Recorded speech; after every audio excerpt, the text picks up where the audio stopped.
Here with your morning show. We're live 7 days a week, 365 days a year. Doing free picks.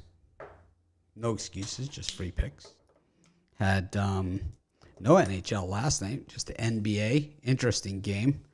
The Celtics pulled out to a big lead. The Warriors reeled them all the way in, got to the lead. The Celtics fended them off, decided to play some cheap, dirty basketball there. But I guess whatever it takes. Just seemed, I don't know. Just the way it is. Chris, what did you think of last night's ball game? Yeah, it was getting my hopes up a little bit, getting the Warriors all the way back. But then, like you said, some I don't want to say questionable, but some cheap, dirty basketball, I think is probably the best way to put it. And there was some, I think, refereeing edges towards Boston those last 5 minutes, but ridiculous. It was, and that I think really decided the game. Sort of slammed the door shut on the Golden State Warriors at that point. And Steph Curry playing the bulk of the game with 4 fouls. Yeah, it wasn't good. And then I think that the icing on the cake was sort of that scrum that happened late in the fourth quarter, and all of a sudden Marcus Smart's reaching around a guy's back to try to get the steal, and nothing gets called. So we'll have to see if maybe that changes for Game 4. But oh boy, yeah, it wasn't great last night. Well, if you were a Warriors better like me. Brian, what did you think of the game? I was just really disappointed in how many total points that were scored. Everybody knows I like the under. Just the fourth quarter went very low scoring fourth quarter, but just tons of points given up by the Golden State Warriors, and tons. 116 seems like a lot. I think you'll see a lot better defensive effort in Game 4, and the refs got to. I think NBA would love this series to go 7, and Boston needs to win these home games, and usually the home team gets the calls. So. Well, if Steph Curry's not back, it ain't going 7. It's pretty much over. I mean, the refs, the NBA could want whatever they want, but if you have an NBA Finals with the Warriors in it with no Steph Curry, you're not going to get what you want. And I think that's what they let happen last night in that game. It's like, and Steph Curry's on his back on the floor, screaming in pain. You got problems, for not just for the Warriors, but for the NBA in general. It's like. Warriors are a deep team, though. I know it's Curry, but we've seen the best player in. We've seen guys step up, and It's Steph Curry. They played him with 4 fouls in the game. The bulk of the game. It's like he's. Normally a guy gets 4 fouls. It's like you got to take him to the bench or whatever. It's like the Warriors.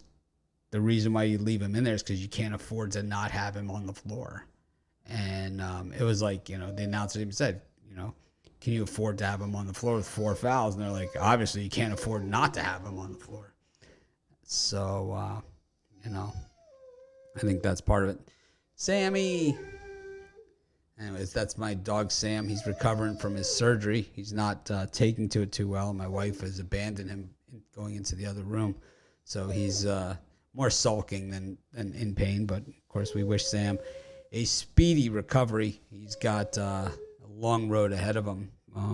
He had bone fragments in both of his front legs. It's because he's like a barrel of. He's not like one of those spastic, all over the place dogs, but he's super dialed in and focused. He's a retriever, so it's like you throw the frisbee, it's like he's gonna, he doesn't go out at half speed. He's just, he goes in at 110%, and he throws every caution to the wind, and when you do it like that, broke both of his front legs and continued to run like that. So that's how tough that dog is. He had bone fragments in there, and they were like stuck in his, causing like joint issues. It's like craziness. But anyways, you can hear him more begging for attention than anything else over there. He's under severe medication. He is a major suck-up, and we all know that. Anyways, speaking of major suck-ups, we go to we go to Major League Baseball today. See, Ruffalo, I didn't say it. I was waiting for speaking of begging for attention or speaking of major suck up, and boom, right into that. But yeah, we've got the Reds and the Diamondbacks getting things off early. Rain in Cincinnati. That game was delayed last night. They got it in, and the Reds probably wish they didn't. You got the Rays against the Cardinals and the White Sox against the Los Angeles Dodgers. Chris, what do you think? Yeah, I'm looking at the over 10 between the Diamondbacks and the Reds. Tyler Mahle, just not a pitcher I'm looking at back, even though he's had some solid starts here and there. It's still, we've always seen from Mahle in the past that Great American Ballpark is where he struggles, and I think that's going to be no different today. So I like the over 10. I lean towards Arizona in that game as well. I'm starting to maybe become a bit of a Zach Davies believer. And I'm going to go with the Dodgers and White Sox under 8.5. I think that's just a great pitching matchup. Tyler Anderson and Dylan Cease. I don't expect there to be a ton of runs on the board in that game, so it could be the under 8.5 in that game. Brian?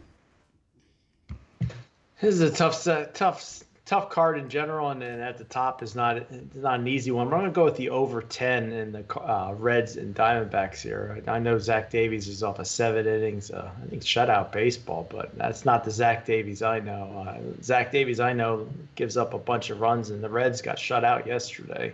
So I think the bats wake up today, Reds get some runs, and Diamondbacks are definitely going to get their share of runs off of Mail, who's not the best pitcher for the Reds, but this line definitely looks tricky.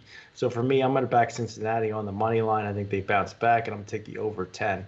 I think we see a ton of runs, close to 14, 15.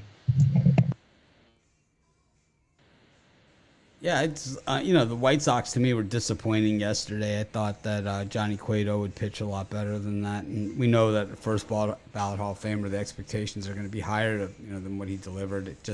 They fell behind early, gave up the early home run, and that was part of the issue there. They never were able. They clawed their way kind of back, but never really got all the way back there. But I think with Dylan Cease here, I think they got a better chance. Tyler Anderson actually has been striking out a lot of batters, but he's still Tyler Anderson at the end of the day, And then we've got Miles Mikolas is a big dog here in Tampa Bay. He looked good for most of his first early starts, and then his last few games he's really tailed off. I don't know if McClanahan's minus 180 guy. So like Brian said, this card, it's not just that the games are difficult to pick. It's just that the odds make them even tougher, because it's like, yeah, I like the Rays here, but I don't like laying 180, with McClanahan, and I don't necessarily love laying a run line in a Cardinals-Rays game. We're fairly competitive teams, 2 playoff teams, right? Then you have Zach Davies at plus 120 against Tyler Mahle. The Diamondbacks dominated that game against the Reds. The Reds had that early home run that got taken away by a really sharp defensive play in that game. And after that, it was all Diamondbacks. And, we saw Merrill Kelly respond to that play, and pitch kind of like how we saw Kelly pitch earlier this season. But we've seen good and bad from Zach Davies. We know Zach, right? We've seen him around. He's not going to show us anything we haven't seen before. And we know that this guy's capable of going, 6-7 innings of 1-run baseball. He's also capable of going 1 inning of 7-run baseball. So it's, what are we going to see from him? I think that total at 10, I think you got to go with the over, double digit. You got a Coors Field total here. So it's like, I'm going to go with the over. Anyways, Brian, what are you selling today? Well, my free picks were excellent, but my premium picks, which are the most important, were crappy yesterday. I'm going to bounce back. I got my tantalizing Thursday 3-pack. It includes my 3 best bets, all in Major League Baseball. You can get my best Major League Baseball bet for $15, or my 3-pack, all 3 plays for $50 at pickdogs.com. Premium picks. Chris? Yeah, and for me, I'm looking for a bounce back myself. A rough Wednesday, but we're going to get over that hump. Today I got my pick off play, my $15 play. And I also have that play as part of my MLB triple play as well for $39.95 over at Pick Dogs Premium. Longer term subscribers also get the hockey in there as well. Yeah, I just have my $15 big play today. I really don't like today's card. I struggled even to get that play out, and now that I have it out there, I actually do really like it. But I just think that this is one of the tougher cards of the year. Maybe I'll be able to add another play later, but that would happen by the end of the show. So I just don't see anything popping up the page that says I gotta be on this today, especially looking at tomorrow's games already. I already see a bunch more games that I actually really like tomorrow. So I might just save my money and bet my one big play and then bet some hockey. Yeah, I'll buy Ram's rundown. I don't know what the hell he has, but drop $15 on that thing. Ron's a superstar. He barely talks to me anymore. Yeah, it's he's like good for his. Yeah. Well, I heard that you put an orange M&M in his in the green room for him. So it's like, wait, what is this? I texted him the other night, was busting his balls, and he got a little bit. It wasn't the typical Ron response. So I don't know. Something's up with Ron. I'm a diva. He's a diva. He doesn't like his balls busted now. He's too good. I think what happened is with Romanelli, like everybody else, it's like, he was hot for a long time. And, when you cap every single day, you're not going to win every single day. And I think sometimes, and it's just the nature of the beast, you might win, you might go, you might hit 60% of your bets, but it doesn't mean you go 6-4 every time. You might hit 12 in a row and then lose, 5-6 in a row. And I think, Romanelli and me, we both had days like that in a row. We lost like maybe 3 days in a row. And it's just, I don't care who you are, wears on you, Nobody likes to sit there and lose. I know Rod's really good at it. When he goes into a losing streak, you would hardly know it. Throwing him under the bus. Right. It's like, you poke him up. It's like, he's lost a couple games, just kind of like, he's like, wah! Just kill you. Oh. Anyways, but yeah, I don't know. I'm gonna tread lightly today. I like my big play. I won yesterday on my big play. I had lost 3 in a row. 2 of them were 9th inning miracle comeback losses. The worst of the worst way to lose. And I would say, of all of my losses on my $15 big play over the last 3 weeks to month, I would say 80 to 90% of those have been 9th inning losses. I've been Melanson a couple times in there. I lost 2 of the last 3 that I lost. Hader gave up 2 home runs to lose. I lost that Seattle game in Seattle-Houston game where Houston was up 5-2 in the 9th inning, gave up 3 runs, and then Wild pitched in the winning run. Yeah, that hurt. It's like 5-2 in the 9th inning. You pretty much circle it as a win, You pretty much circle it. Now I'm nervous until the last out. Not me. If I'm up by 2 runs, I circle it as a win. If I'm down by 2 runs, I like where I'm sitting. If I got to lead the 9th and Gators coming in, I would be pretty confident. I could be down by 6. I could be down by 6 and be like still feel I have a chance. While the other way is. I saw a funny meme the other day, really funny one. It was like, it was a golf one. And it was a guy who's like, can't hit the green the size of Texas, and then also me, and it shows like behind all these trees and stuff. It's like, I think I have a gap here. I think I see a gap. It's like, but yeah, it's always even winning yesterday. Breaking my little skid that I had, it's still, still don't feel good because of those losses that I had. But anyways, we are on a new winning streak today. Go to our next set of games, and it is the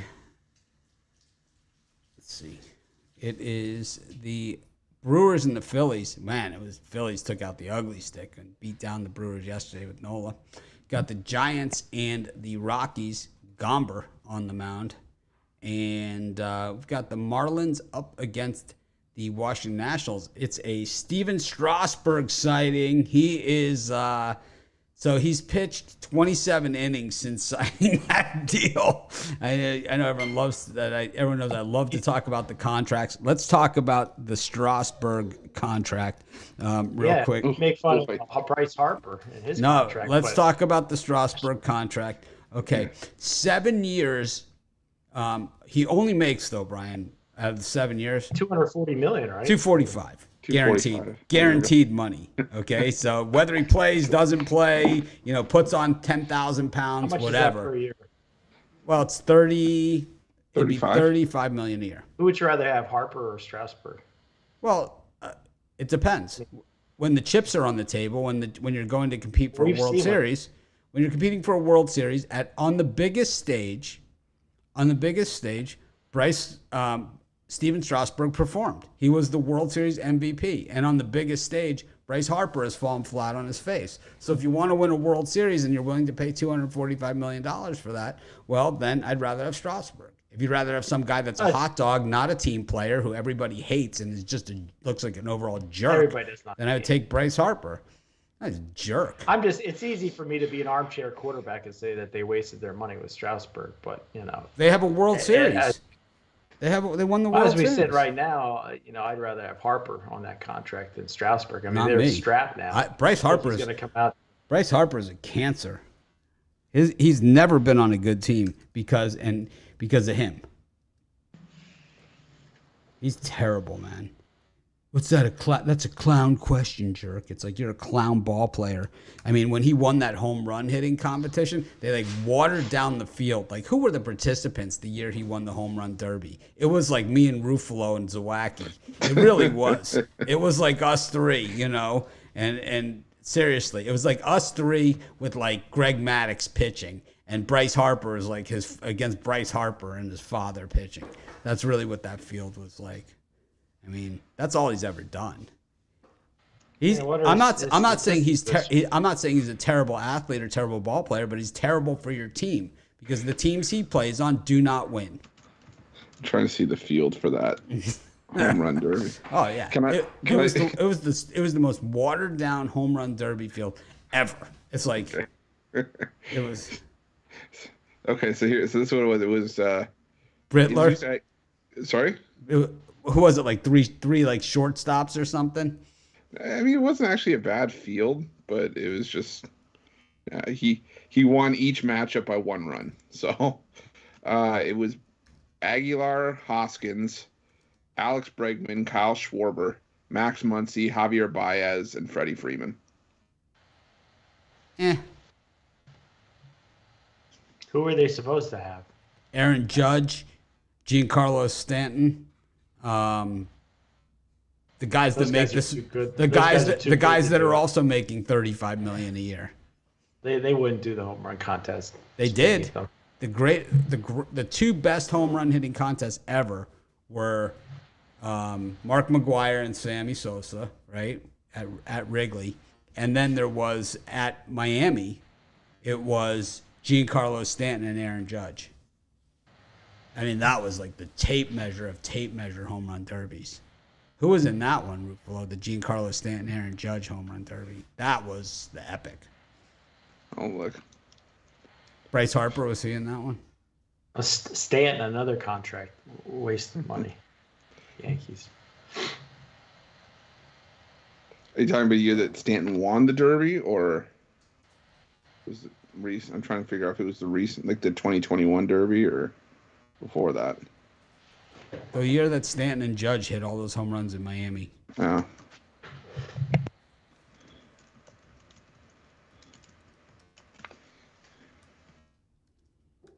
It was the last year that Judge was in the home run derby. Yeah, okay, 2017. Okay. It was epic. I will say sidebar story, not like the Canadian Baseball League home run derby where no one hit a home run. I will always remember that. They had a home run derby where no one hit a home run. I'll tell you, there used to be a show on TV called Home Run Derby, and it had like all the best players were in it. All right, so this was the Stanton year. It was Stanton, Gary Sanchez, Mike Moustakas, Miguel Sano, Cody Bellinger, Charlie Blackmon, Aaron Judge, and Justin Bour. There you go. That's a pretty weak lineup other than Judge. How many home runs were hit in that derby compared to the Bryce Harper one? Yeah, the Bryce Harper one had a lot of teens, but I will say this: outside of that first round, the semifinals, the highest score of the three matchups from the semifinals and the final, 13 home runs from Aaron Judge. They were all tape measure jobs. But Judge had 23 home runs in the first round. Anyways, speaking of Bryce Harper, we got Brewers-Phillies, we've got Giants-Rockies, and Marlins-Nationals, Strasburg, Bryce Harper, all in the same frame here, Brian. Well, after yesterday's dominant performance from your favorite pitcher, Aaron Nola, I think Zach Eflin, Burns, I think this is a Brewers one-run win here. So either you're going to lay minus 175 with the Brewers, or for me, I'm going to take the Phillies plus the 1.5. I think it's around minus 150 or so. I think Eflin, he's a hit-or-miss guy. Last time out, he was a hit. I think the Phillies are playing good baseball. I think this one stays within one run, and then Washington and the Marlins. Yurfie, yes, runs in the first inning, your favorite thing. I could see that happening for sure in the Nationals Marlins between these two pitchers.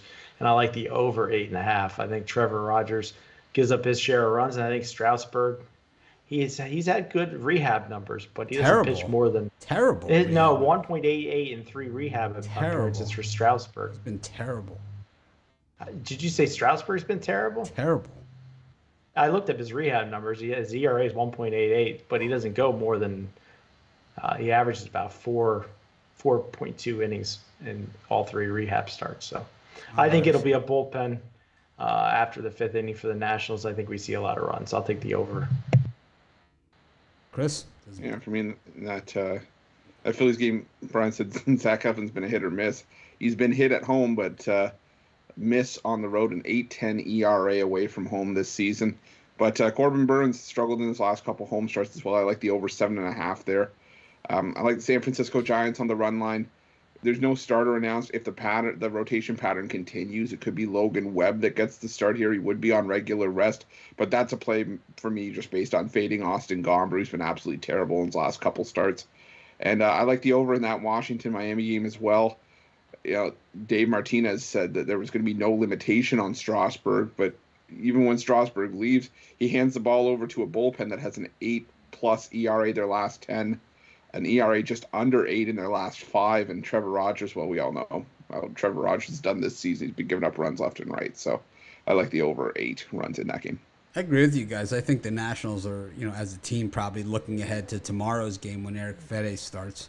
Gives them something to be excited about. And then, Burns, release the hound, Smithers. Up here against the Phillies. I think that's what happens in that one. And, Austin Gomber on the road. Nothing pretty about that. Minus 270 on the Giants, though. Yuck.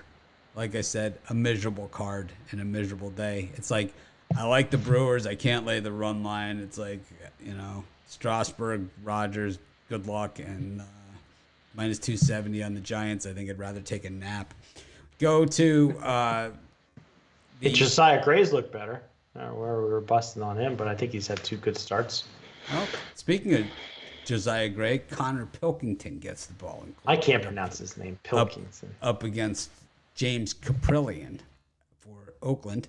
You've got Max Fried for the Braves up against JT Brubaker for the Pirates. Man, that Braves just killed me yesterday. I had the A's in that thing. And then Dylan King Kong Bundy up on the mound against Jarrett Cole. So we got $70 million worth of pitchers going in 2 separate games here. Cole and Strasburg both going in the same day. What do you think of these 3, Ruffalo? Yeah, I'm going to go with the the Braves minus 2.5 here. I'm not a JT Brubaker guy. I know he's pitched better on the road than he has at home. And Fried, same thing. He pitches better on the road, but the Braves just swinging a hot bat right now. And while the Pirates have played well and stepped up in spots, I just think that Brubaker is more of a hindrance than he is a help. So I'm going to go with the Braves minus 2.5 in that one. I'm going to go with the Minnesota Twins on the money line. I think Dylan Bundy's as much as I hate backing Dylan Bundy, and he's been a moneymaker for me by fading him in the past. He's been rock solid at home. All of his struggles recently have come on the road pretty much, and the New York Yankees. And I'm not impressed with Garrett Cole. Maybe that's just me, but we've seen a lot of close games pitched by Cole as of late, and give me the Minnesota Twins on the money line there. Brian? Yeah, I'm going to relinquish my Dylan Bundy fan club membership to president, to Ruflo there, because I'm going to take Garrett Cole and the Yankees at -2.5 here, +126. Bundy, he just doesn't do it for me. I could see the Yankees hot bats getting to him, and Cole's pretty solid, 2.78 ERA, 0.98 WHIP. You can see him going 7-8 strong today. Braves what did Bundy and Pirates. do to you? He's celebrating the 1 month and 5 day anniversary of that. I was hot. 11 hit, 9 run outing against the Orioles. At the beginning of the year, I was really hot on Bundy. I was like, well, he got to change his scenery. There's less focus on him. He's pitching well. And I think it was 3 games he pitched well. And then after that, the wheels kind of fell off. But I just like the Yankees here on the -2.5. That's my thing, taking the Yankees on the run lines. The Braves, that line just looks super high, like they don't want you on Atlanta. So I'll take the -2.5 with the Braves. I think the hot bats continue. I used to be a Brubaker guy. He's another guy I'm kind of getting soured to. I'll lay the 2.5 with the Braves as well. Nothing big, though. These are just leans. Did I mention I hate today's card? It's even tough to fade Cole, is how tough today's card is. I'm going to do it anyway. I'm going to go with King Kong Bundy up against Cole. And, I got to go with the A's here against the Guardians. They've won 8 in a row in Cleveland. So I'm going to roll with the A's here against the Guardians in that spot. And as far as Brubaker and Fried, they could not play the game. I wouldn't even notice. Anyways, we move to the next set of games, and we've got the Royals and the Orioles, another gem, and the Angels against the Red Sox. Brian, what do you think? It's a tough one, but I think out of these 2 games, I'm going to take the LA Angels. I think you had mentioned it before. They're going to win a game. I think tonight's the night with Ohtani on the mound, and I think he's due for a nice, solid start, and I could see him smacking one out as well. Pavetta's been pitching well above his stat line lately. Not the Pavetta I know. So I'm going to take the Angels here. The line's not bad at -125. Yeah, for me, I'm taking the over 9.5 in that Orioles and Royals matchup. One good start from Chris Bubik doesn't fool me. I think that I think he's bound to regress at some point. But speaking of regression, Bruce Zimmerman, once one of the most profitable pitchers in baseball, to start the year, now he's really stumbled. 20 runs allowed in his last 4 starts, an ERA over 9 over that stretch. So He's I think been we can bumped. get I got Lyles listed. Lyles. Oh, has it they got been rained Lyles? out yesterday. Oh, okay. You can't skip Lyles' turn in the rotation. Brian he's would one of my guys. throw a You can't fit. skip him. He'd throw a fit. I'd be upset. Brian So then, would yeah, pitch a temper tantrum. So then if it's Lyles, yeah, I gotta go with Baltimore. I think in that one, like I said, I think Chris Bubik's bound to regress. So I was still seeing Zimmerman, but yeah, now that I refreshed, I see Jordan Lyles, and I like Baltimore in that spot. All right. Bubich. And Brian, did you go in this one? Yep, I gave out the Angels. All right. Yeah, I like the over in the Royals-Orioles, and I like Angels -2.5. We move to the NHL. Lightning and the Rangers missed this one earlier in the show. Normally we do hockey first. I don't know. I slept through it. Chris, what do you think? I think for me, I got to stick with the New York Rangers here. That trend of home ice in the playoffs for these 2 teams, especially the New York Rangers. 15-3, the home team is in New York's 18 playoff games so far. I mean, just as much as a lot of people may say the Lightning have all of the momentum in the series after winning both games in Tampa Bay, they got to show me that they can take one in MSG. They're going to have to if they want to win this series. But I just think that New York feeds off that energy at Madison Square Garden, and I think the Rangers retake the lead in the series. So I'm taking the Rangers at plus money. As much as I love betting against, the Tampa Bay Lightning, I think for me the stronger play is the under in this one. Now instead of taking the under 5.5, which you're laying about minus 140 juice, I'm going to take the under 5 here. I just see a really big goaltender showdown in this one. I wouldn't be surprised if it was a 2-1 final in overtime. So I'll take the under 5. I might push on it, but I'd rather push than lay that kind of juice for the 5.5. I like the Rangers. They won 8 in a row at home. No reason to believe that to get off of them here. I wouldn't lay them. I wouldn't do the -1 like Brian likes to bet. I would just stick with the Rangers in this one. Let's do a parlays. For me, in my parlay, I'm going to take the Rangers and Tampa Bay under 5. I'm going to team it up with my Philadelphia Phillies plus 1.5 and the LA Angels on the money line. I'm going to take the San Francisco Giants minus 2.5, the Atlanta Braves minus 2.5, and the New York Rangers on the money line. Rangers on the money line for me, up with the Oakland A's and the Minnesota Twins. This is Mitch. Thanks for joining us. Make it a winning day. We appreciate